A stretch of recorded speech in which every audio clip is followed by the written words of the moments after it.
untuk malam ke-15. Kemudian kita Assalamualaikum warahmatullahi wabarakatuh. Bismillah, alhamdulillah, wassalatu wassalamu ala rasulillah wa ala alihi wa sahbihi wa ba'du. Apa kabar bapak sekalian, ibu sehat? Alhamdulillah. Semoga kita semua harus terus selalu sehat dan juga semangat ketika berada di bulan Ramadan ini hingga Idul Fitri nanti dan hingga seterusnya. Amin amin ya rabbal alamin. Baik, pada kesempatan malam hari ini saya ingin menyampaikan sedikit tentang beberapa hal atau mungkin satu hal yang harus perlu kita perhatikan agar Ramadan kita lebih baik daripada tahun sebelum-sebelumnya. Yang pertama, kita harus mengetahui dulu kenapa harus bulan Ramadan. Nah, ini tentunya banyak kajian ya, karena salah satunya di bulan ini adalah banyak sekali keistimewaan dan manfaat yang Allah berikan. Salah satunya yang gak ada di bulan lain adalah Allah membebaskan setiap malamnya orang-orang dari neraka.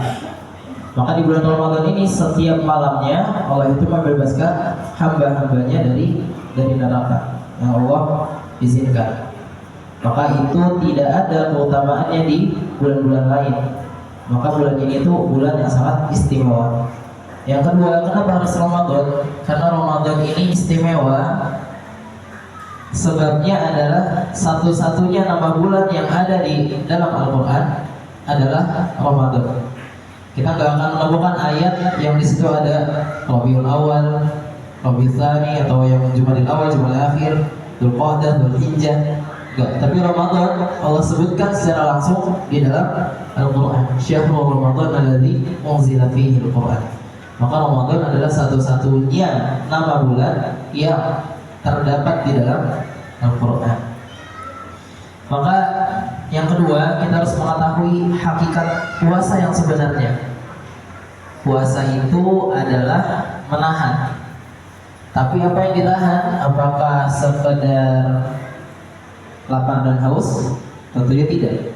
Yang harus ditahan juga adalah, kata para ulama, apabila engkau berpuasa, maka puasakan juga pendengaranmu dari hal-hal yang sia-sia, dari hal-hal yang Allah larang. Contohnya ada yang riba, maka pendengarannya harus dipuasakan. Jangan ikut dengerin, izin pamit baik-baik. Ampun Pak, saya duluan, ada perlu dan seterusnya. Itu salah satunya. Puasakan juga pendengaranmu yang pertama. Yang kedua, puasakan juga penglihatanmu. Yang ketiga, puasakan juga lisanmu dari hal-hal yang berdusta atau perkataan lain yang diharamkan oleh Allah. Dan jangan sampai kau di bulan Ramadan ini menjadikan orang itu teraniaya. Jangan sampai menzalimi orang. Itu nasihat para ulama. Jadilah engkau orang yang tenang, gak gerasa gerusu, gak panikan. Itu nasihat para ulama. Dan yang terakhir adalah Ramadan ini adalah sarana, bukan tujuan. Sebagian orang merasa kita udah beribadah di bulan Ramadan, tarawih sampai capek-capek itu udah cukup. Jadi bulan Syawal balik secara awal, sholatnya bolong, apanya bolong. Karena mereka merasa Ramadan ini udah tujuannya. Padahal enggak, Ramadan itu sarana untuk kita mencapai tujuan. Apa tujuannya? Surga Allah Subhanahu wa taala. Ya, kalau di antara kita masih ada yang di bulan Ramadan jarang baca Quran, tidak menahan lisan, tidak menjaga lisan, masih melihat hal-hal yang diharamkan, maka jangan harap di luar Ramadan kita tidak terhindar dari hal-hal tersebut. Karena Ramadan ini sejatinya adalah cermin di mana beberapa bulan kita sebelumnya, di mana tanaman yang kita rawat, di mana tanaman yang kita tanam sebelum bulan Ramadan, maka dipanennya di bulan Ramadan ini.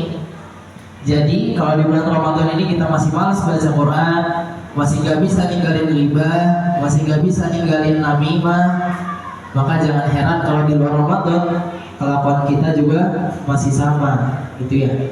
Jadi Ramadan ini adalah momentum yang paling tepat untuk kita beramal sebagaimana yang sudah dicontohkan oleh imam-imam kita. Contohnya Imam Sufyan Ats-Tsauri. Beliau itu salah satu imam yang mujtahid ya, ahli hukum Islam. Beliau dapat julukan Amirul Mukminin fil Hadis pada zamannya, pemimpinnya kaum mukminin dalam hal hadis. Beliau ini sangat masyhur dalam sifat wara'nya, sangat berhati-hati dalam halal dan haram. Beliau itu ketika awal Ramadan, maka beliau menghentikan seluruh aktivitasnya. Beliau fokus membaca Quran. Begitupun dengan Imam Zubair Al-Ayyami. Beliau ini ketika Ramadan mengajak murid-murid beliau datang ke rumah beliau untuk tadarus Al-Quran bersama. Begitupun dengan Imam Al-Bukhari. Ketika awal Ramadan, maka beliau juga mengundang murid-muridnya untuk salat bersama beliau. Dan beliau membaca setiap rakaatnya 20 ayat. Ini Imam Al-Bukhari. Maka kebiasaan-kebiasaan itu hendaknya coba kita tiru. Di bulan Ramadan kita undang orang, kita ajak orang kepada kebaikan, berkumpul dalam hal kebaikan. Ya. Semoga Allah Subhanahu wa taala menjauhkan kita dari hal-hal yang bisa mengurangi pahala puasa kita.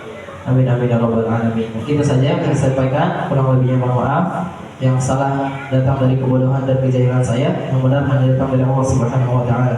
Subhanakallahumma wa bihamdika asyhadu an la ilaha illa anta astaghfiruka wa atubu ilaik. Assalamualaikum warahmatullahi wabarakatuh. Sekian semua dulu waktu malam kelima. Sallu sunatan tarawih rakataini jami'atan